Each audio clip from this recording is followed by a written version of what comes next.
Donc on va lire un passage Srimad Bhagavad Gita.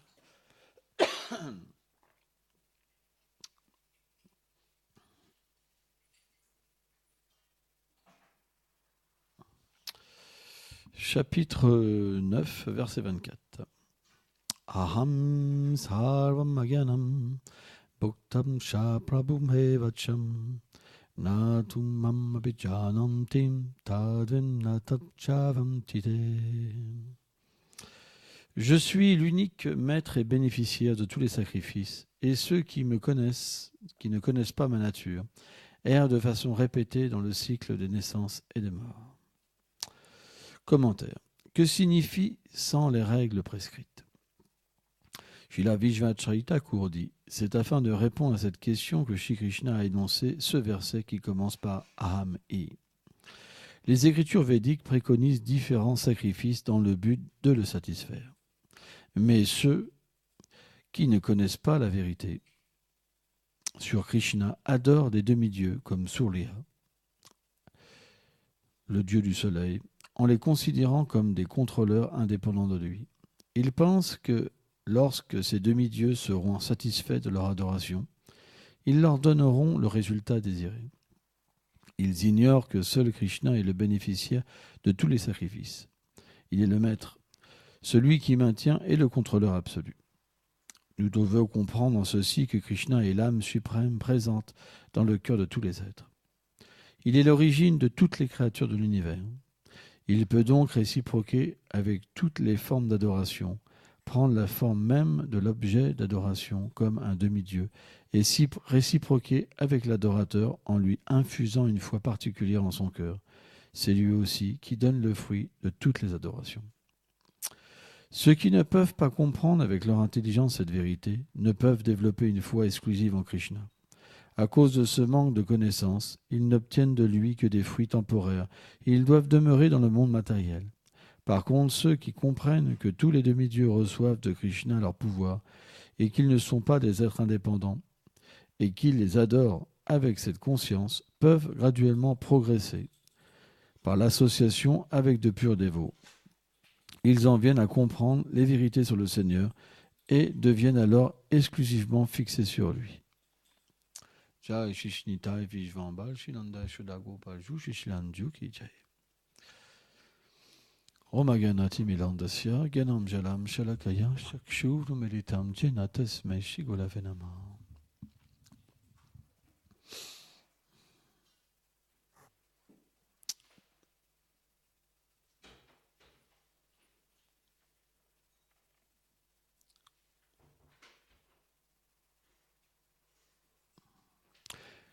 Quel est le but des Védas?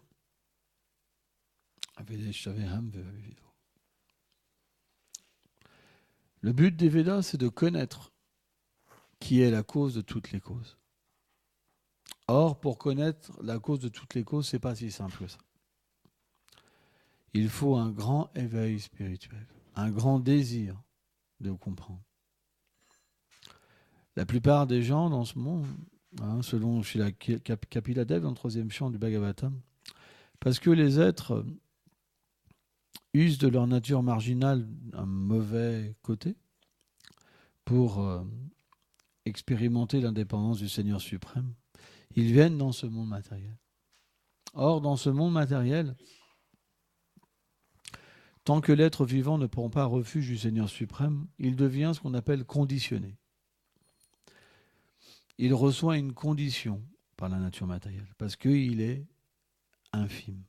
Et l'énergie matérielle est immense. C'est une énergie du Seigneur suprême, elle est immense. On ne peut pas rivaliser avec cette nature matérielle. On ne peut pas la contrôler par nous-mêmes, c'est pas possible. Et Kapila Dev explique, cette nature matérielle est tellement subtile que bien qu'on soit emprisonné dedans, on pense qu'on est libre. Pourquoi ? Parce qu'on a un libre arbitre. Et ce libre arbitre, selon nos activités passées, on reçoit une conscience, on reçoit les résultats de nos actes passés, ça veut dire un environnement approprié, une intelligence, des capacités Et dans ce plan d'action, on a un petit libre arbitre de pouvoir se dégrader ou de pouvoir, faire une bonne activité. Une mauvaise activité ou une mauvaise activité. Mais par nous-mêmes, dans cette atmosphère-là, on ne peut pas comprendre le Seigneur suprême. Ce n'est pas possible. Parce qu'on est le Seigneur suprême. On pense qu'on est le Seigneur suprême.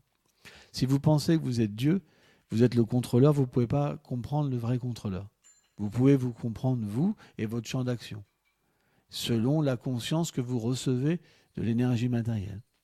Je suis un chat, je suis un tigre, et un tigre, sa conscience, c'est de pouvoir chasser. Hein. Comme un lion, par exemple, Vivacharya Thakur, il explique qu'un lion, quand il dort, il n'a pas peur. Pourquoi ? Parce qu'il n'a pas peur d'un chien, ni d'une gazelle, ni même d'un éléphant. Il a peur de rien. Donc c'est un des seuls qui pionce tranquille dans la nature. Par contre, une biche, elle dort jamais véritablement. Vous comprenez ? Donc on reçoit une condition. Il y a des gens, par exemple, dû à des vies pieuses passées, ils pensent qu'ils sont le bienfaiteur des autres, en donnant de la nourriture aux pauvres, en créant des hôpitaux.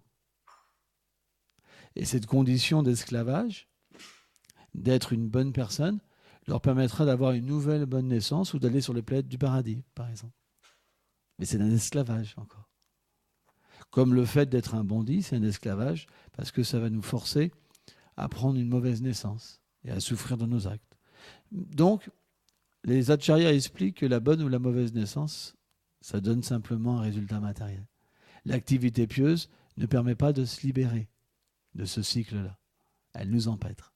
Vous pouvez propager n'importe quelle philosophie de bien-être, vous aurez simplement des conséquences pieuses, mais pas libératrices.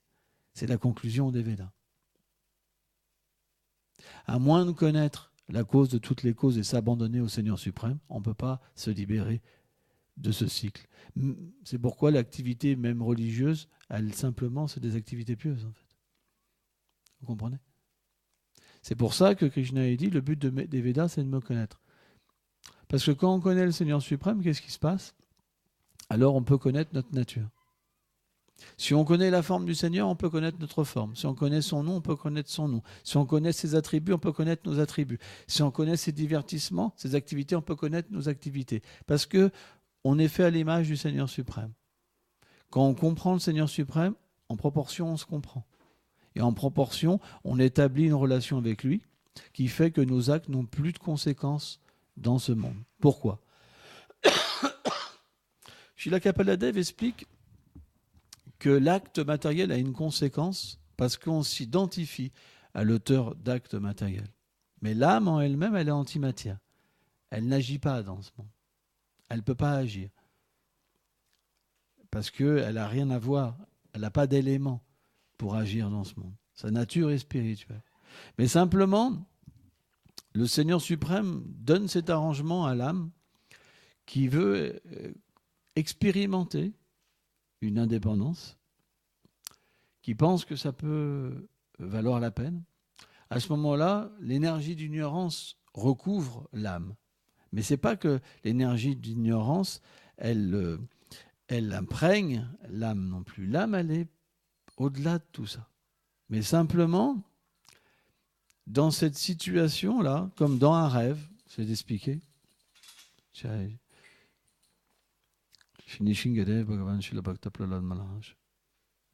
Dans un rêve, une personne, elle pense que les objets qu'elle a dans le rêve sont réels.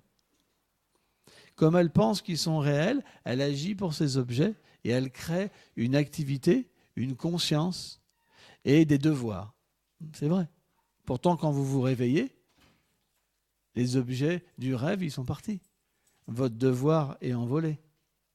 Vous comprenez ? Eh bien, on est dans la même situation avec le corps grossier. On a deux états, un avec le corps grossier, où on a s'est identifié avec le corps grossier, et un état dans les rêves, on a une identification avec le corps subtil. Mais c'est la même chose. Le pouvoir de l'énergie matérielle nous fait croire que les objets matériels, ils ont pour nous une vérité. Et à partir de là, l'âme, comme dans un rêve, elle poursuit les objets illusoires. Elle crée une situation, elle se dit « Oh, cet homme-là, c'est pas mal. Il est beau, je vais pouvoir en jouir. Je vais pouvoir être heureux avec lui. Si je peux le conquérir, je vais pouvoir faire une famille, et puis après acheter une maison, et puis une télé, un frigidaire, une machine à laver, et ceci, et cela, et une voiture, et puis les petits-enfants, et puis ceci, et puis cela, et puis ceci, et puis c'est comme un rêve. On veut toujours plus, plus, plus. C'est ça le monde matériel. Et quand la mort vient, c'est comme quand on se réveille dans un rêve, hop, on reprend une naissance et on recommence. C'est le principe. Mais l'âme en elle-même, elle est au-delà. Puisque quand vous prenez une ancienne naissance, où est l'ancienne naissance? Et où est l'intérêt de l'âme avec l'ancienne naissance? Elle est plongée comme dans un rêve avec une nouvelle naissance. Et elle ne peut pas se sortir de cette situation-là tant qu'elle ne comprend pas le Seigneur suprême. C'est pourquoi les acharyas expliquent que l'activité pieuse altruiste, elle est une activité qui n'est pas véritablement bénéfique pour l'âme, mais pour son illusion. À moins de propager la connaissance sur le Seigneur suprême, alors on n'aide pas les êtres vivants à sortir de ce cycle. Vous comprenez? C'est pour ça que le principe, le Seigneur, quand il vient, il donne la connaissance. Sur son nom, sur sa forme, sur ses attributs, ses divertissements. Parce que quand l'être vivant, Jamakamash Mahedivyam, rentre en contact avec cette réalité-là, alors il se libère. En proportion que sa foi s'établit dans le Seigneur, en proportion, sa foi s'établit en lui-même. C'est donnant-donnant. Et en proportion que sa foi s'établit dans l'âme et dans sa relation avec le Seigneur suprême, qu'il prend les objets temporaires pour le plaisir du Seigneur suprême, parce que le Seigneur est celui qui reçoit tous les sacrifices, parce que tout est fait pour lui à la base. Quand on réinstaure ce système de prendre l'environnement pour lui, alors on devient une âme libérée. C'est pas compliqué. En ce moment, si on est conditionné, c'est qu'on prend des choses pour nous. Si on donne 100%, on comprend que 100% appartient au Seigneur suprême, que même nous, on appartient au Seigneur suprême, on devient une âme libérée. C'est pas compliqué. C'est ce qu'explique les Védas. En ce moment, pourquoi on souffre? C'est parce qu'on pense, je suis une femme, je suis un homme, et on pleure pour des objets illusoires. On court après l'illusion. Bien qu'on est frappé, bien qu'on souffre, on continue. Et bien qu'on le sache en plus, c'est pas qu'on ne le sait pas. Hein. C'est que la connaissance, elle est là. Mais parce qu'il y a ce désir d'être Dieu, c'est difficile. C'est notre problème. On est persuadé qu'on est score. Ahankara, le faux ego. Le faux ego nous piège, les trois gunas nous ensorcellent. C'est pour ça qu'on n'a pas le choix. Si on veut sortir de cette folie, on doit comprendre le Seigneur suprême. Donc la Bhagavad Gita, c'est juste une base, vous comprenez, pour comprendre ce plan matériel. Une fois que vous le comprenez, il faut étudier le service de dévotion plus en profondeur. Les divertissements du Seigneur, sa forme, l'attrait, le parfum de son corps, etc., etc. Et naturellement, alors après, vous allez développer la dévotion. Dans un premier temps, vous allez vous libérer de l'énergie matérielle. Et dans un second temps, alors vous pourrez développer la dévotion. C'est pas compliqué. C'est pourquoi, dans ce monde, on s'attache à des choses qui nous empêtrent dans la matière. Et on peut retomber, l'illusion est puissante. On voit par exemple Jaj Bharat, ce grand roi qui était un pur dévot. Et il est parti, il a renoncé à ces femmes tellement belles, à son opulence. Il avait la terre entière comme opulence. Il était adoré, c'était un roi parfait. Et il s'est attaché à un faon. Pourquoi? Parce que il y a une biche près de lui. Un sage, il ne craint pas les animaux sauvages. Il ne se fait pas attaquer. Et il y a une biche qui buvait de l'eau, qui était enceinte. Et quand un lion a crié, elle a eu peur. Elle a voulu traverser, en fait, le rivage. Et finalement, elle a perdu son faon, elle a quitté l'existence. Et donc, le roi, qui avait renoncé, comme il avait la piété en lui, cette piété qui a fait qu'il n'a pas pu laisser ce petit animal tout seul. Mais c'était une grande illusion. Parce qu'à cause de ça, il lui a donné refuge au point qu'il est devenu attaché au faon plus qu'à sa pratique spirituelle. Et on sait qu'à un moment, quand il méditait, au début, le Seigneur était dans son cœur. Il pouvait voir le Seigneur face à face dans son cœur. Alors c'est un divertissement du Seigneur, pour nous faire voir quel danger, même un animal, ça peut avoir sur nous. Que dire d'un être humain, d'un enfant, etc. Et donc, au début, il était un peu perturbé, il regardait toujours ce que le fan faisait, et ça commençait à perturber sa méditation. Et le fan, en grandissant, s'est attaché à lui, lui mettait des coups de tête, tout ça. Et à la fin, au lieu d'avoir le Seigneur dans son cœur, il avait le fan.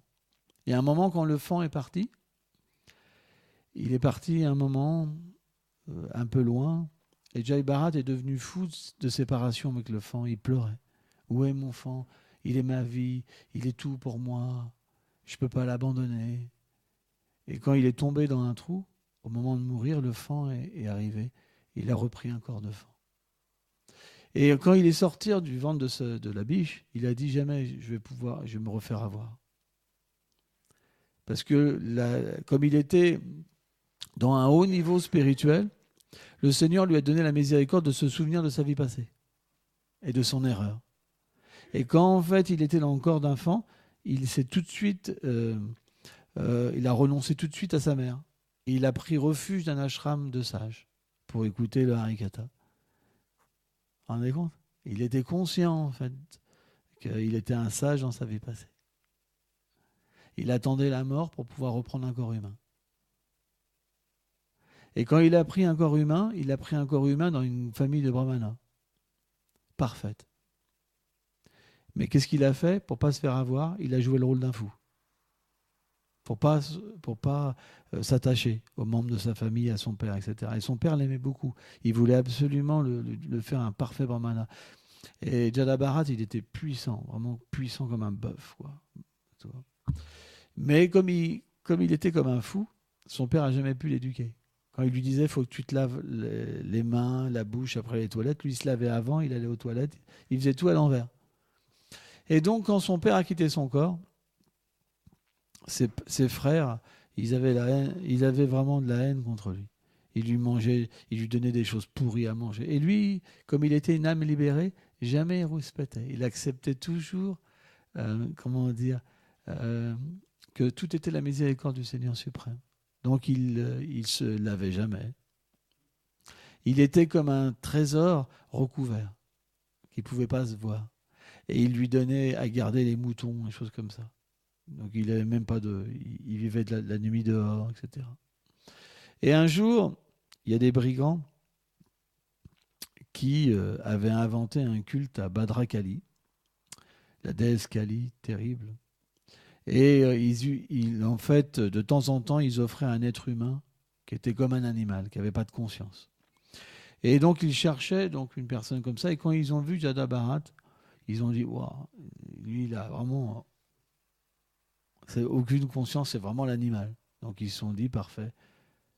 Et Jada Bharat, il a vu des brigands donc venir pour le sacrifier. Il n'a pas posé aucune résistance parce qu'il était tellement abandonné au Seigneur suprême que il acceptait même de se faire sacrifier. Vous vous rendez compte l'abandon? Incroyable. Parce qu'il pouvait voir le Seigneur partout. Donc, si quelque chose venait, c'était le Seigneur suprême. Puisque rien ne peut bouger sans lui. Donc, ils l'ont attaché, ligoté, ils l'ont porté. Et donc, ils l'ont lavé, habillé, bien nourri. Et c'était le moment du sacrifice. Et quand, au moment où ils allaient lui couper la tête, en fait, Badra Kali, elle n'a pas supporté qu'un pur dévot lui soit sacrifié.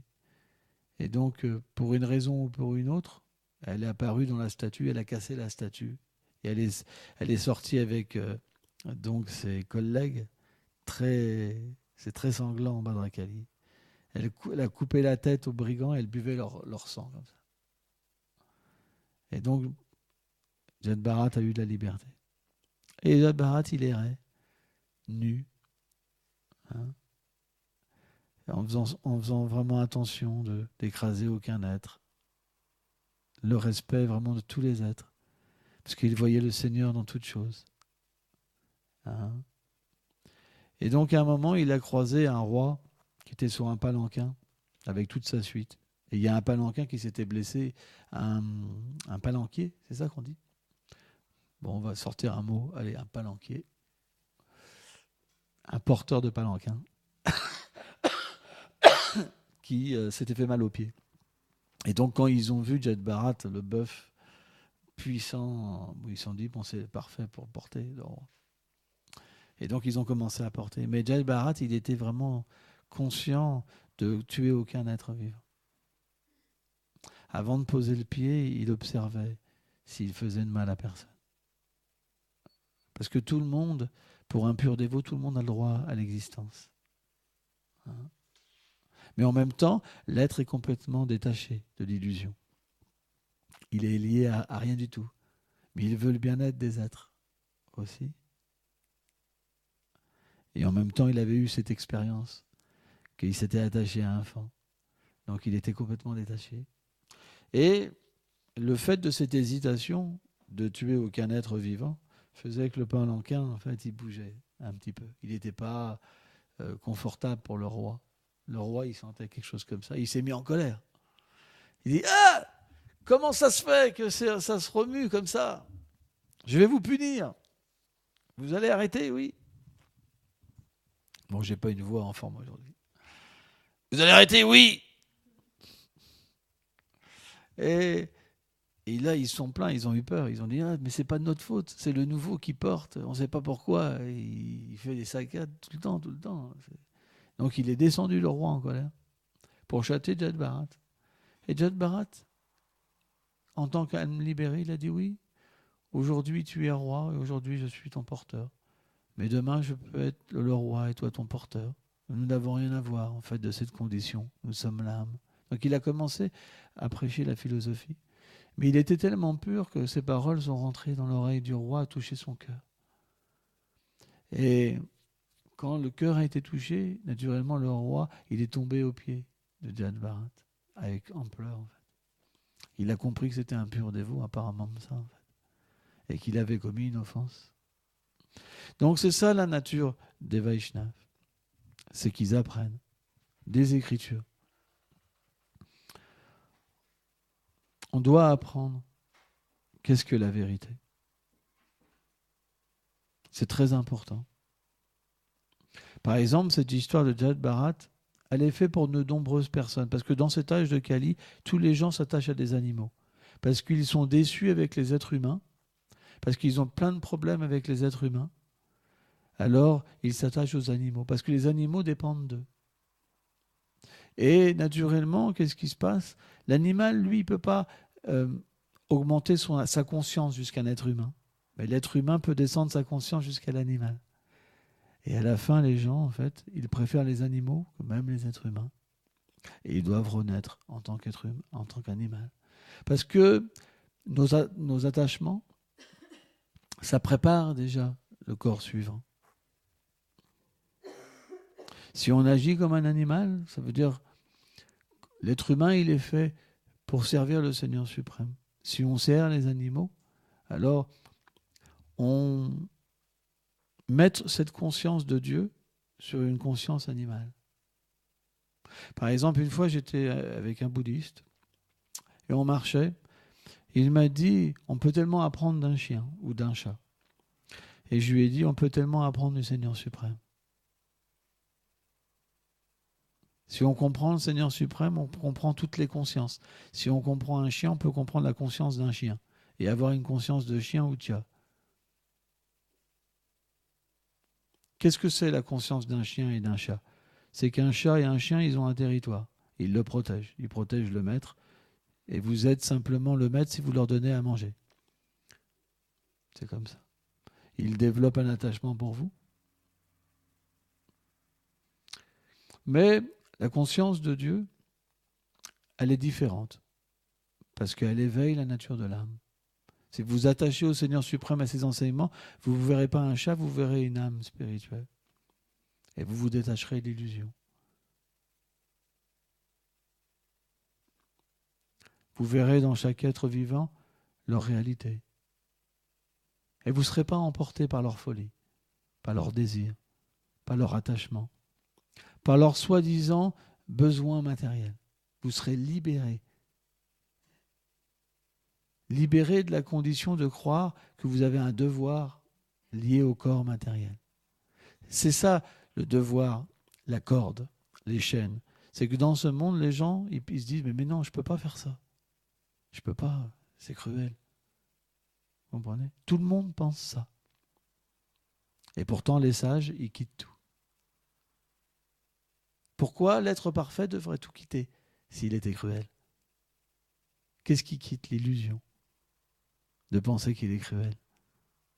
Mais en fait, il gagne la liberté, il gagne la vérité. C'est pour ça qu'on ne reproche jamais à un sage d'avoir tout quitté. Vrai ou pas ? Il a tout quitté. Animaux, famille. Et pourtant, c'est le plus glorieux. Il est glorifié dans tous les textes védiques. Mais l'être qui est dans l'illusion, il pense, on ne peut pas faire ça. Vous comprenez ? Ça, c'est l'influence de l'énergie matérielle. L'ignorance, la passion, la vertu. Parce que l'activité pieuse, elle ne permet pas de comprendre l'âme. Les gens qui sont pieux, ils pensent qu'ils sont le corps. Ils adorent le Seigneur, mais pour des biens matériels, en relation avec le corps matériel. Or, ceux-là, ils sont dans le devoir matériel et dans l'illusion. Ils veulent atteindre le paradis. Ils veulent atteindre une jouissance matérielle plus grande. Avec leur famille. Avec leurs animaux même. Vous comprenez ? Mais celui qui sert le Seigneur suprême, à travers la Bhagavad Gita, dans un pur savoir, et qui peut comprendre l'âme, alors il ne reste pas emprisonné. Il fait des plans pour se libérer. Parce que c'est le devoir de l'être, de se libérer, et d'atteindre la perfection. Sans ça, il devra renaître. Et rien ne nous dit, quand on renaît, on simplement, par rapport à la conscience qu'on a, on a une autre condition. Bien sûr, le Seigneur nous explique que jamais rien n'est perdu dans le cas du service de dévotion, mais notre avancement spirituel, c'est ce qu'on va retrouver dans notre prochaine vie, pas plus. Vous comprenez ? C'est pour ça que dans cette vie, il ne faut pas perdre de temps à s'attacher aux chiens, aux chats, aux parents, aux ceci et cela, parce qu'on va revenir. Mais vous avez déjà fait le choix. Parce qu'au fond de vous-même, vous l'acceptez, vous ne l'acceptez pas. C'est pour ça que là, il faut Baunam Jamante, le Seigneur dit qu'il faut pas mal de vie pour avoir le désir de tout couper déjà. Rien que pour couper. Il en faut des vies. Parce qu'on n'a pas décidé. Par exemple, quelqu'un qui veut arrêter de fumer, s'il est décidé, il arrête de fumer. S'il dit, bon, je vais essayer, ça ne marche pas. De la même manière, celui qui veut se libérer du monde matériel, c'est juste une décision. Mais celui qui n'a pas envie, c'est pas possible.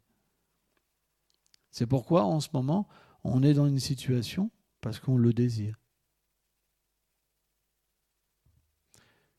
C'est comme ça. Il n'y a que nous à blâmer. Personne d'autre. On le sait, mais on ne peut pas. Parce qu'on a cette faiblesse. Et cette faiblesse, elle vient du fait qu'on a foi dans notre sentiment qui est faux. C'est notre faiblesse. C'est pour ça qu'on n'est pas des sentimentaux. On est des gens qui se réfèrent aux Écritures. Parce que quand on se réfère aux Écritures, alors on peut dépasser la faiblesse du mental, nourrir l'intelligence et couper. Il n'y a pas d'autre choix. C'est pour ça que la Bhagavad Gita, elle est là. C'est la base. Sans la Bhagavad Gita, on ne peut pas progresser. Arjuna, il a été mis dans cette situation pour qu'on puisse avoir la même... on est dans cette situation d'Arjuna et qu'on puisse dépasser tout. Une fois que, qu'on accepte les enseignements de la Bhagavad Gita, qu'on les met en pratique, automatiquement, on peut chanter avec le mental paisible. On peut adorer le Seigneur avec le mental paisible. On peut tolérer la concupiscence, la colère, l'avidité, tout ça. On peut tolérer. Parce que le savoir transcendantal est puissant, très puissant. Dès qu'on s'en rappelle, on prend refuge du Seigneur suprême. Et on voit que tout s'apaise. C'est une question de foi, c'est une question d'expérience. C'est mystique. La Bhagavad Gita, c'est très puissant. Il faut au moins cette base dans notre vie. Une absorption 24 heures sur 24 dans le service de dévotion. Chanter, se rappeler du Seigneur suprême, cuisiner pour lui, agir pour lui. C'est pas compliqué. Ça va très vite. C'est parce qu'on ne veut pas. On est les seuls fautifs. On n'a jamais essayé de servir véritablement le Seigneur suprême. D'arrêter d'être envieux envers les êtres. D'arrêter de voir l'illusion des êtres. On n'a jamais voulu. Parce qu'on cherche quelque chose pour nous. Depuis des vies et des vies. Et pourtant, on a juste de l'illusion, c'est comme un rêve. On n'est jamais heureux. Il y a toujours quelque chose qui va nous bousculer. Mais on continue, jour après jour, à espérer. À espérer quoi? Vous comprenez? C'est pour ça, ce qu'il y a d'intéressant, c'est que la vie dévotionnelle, c'est pas qu'elle ne permet pas d'être heureux. Mais on peut, agir en goûter l'extase, parce que l'âme, au contact du service de dévotion, elle goûte l'extase, et se libérer en même temps. C'est ça qui est merveilleux. C'est que même dans cette vie-là, on peut en commencer à goûter les fruits du service de dévotion. Et le fruit, c'est l'amour. C'est pourquoi on doit être véritablement sérieux dans cette vie, pas perdre de temps. Essayer de bien pratiquer, se lever tôt, se battre quand le sommeil vient, quand la colère vient, quand l'illusion vient. On doit se battre avec la connaissance. Si on veut comprendre ce qui est bon pour nous et ce qui est mauvais, la seule chose, c'est la connaissance. C'est pour ça qu'un acharya, il réfère sa vie qu'aux instructions du Seigneur suprême. Il modèle sa vie que sur l'instruction du Seigneur suprême. Pourquoi? Parce qu'il l'enseigne aux autres. Dès le matin, on doit penser au Seigneur suprême. Dès qu'on se lève, offrir nos prières, rejeter l'ignorance et pratiquer. On nourrit déjà l'âme avant de nourrir le corps. On doit offrir des prières, on doit chanter le Saint-Nom. Une fois que l'âme est nourrie, naturellement après, on nourrit le véhicule de l'âme pour qu'il soit en forme. Parce que si le véhicule de l'âme il n'est pas bien entretenu, alors on ne va pas pouvoir progresser spirituellement aussi. Donc il y a une harmonie dans toute chose. Et naturellement, puisque dans notre environnement, il y a des dévots du Seigneur, on doit prendre soin des dévots du Seigneur, on doit avoir une attitude, une bonne attitude envers les êtres vivants. Mais cette attitude envers les êtres vivants, elle sera bonne si on a une bonne pratique spirituelle. Si on a une pureté, naturellement, ça se répercutera sur les autres, cette pureté. Et la pureté, ça veut dire le bien des êtres. Et le bien des êtres, ça veut dire la conscience.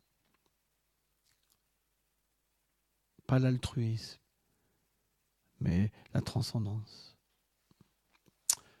Merci beaucoup.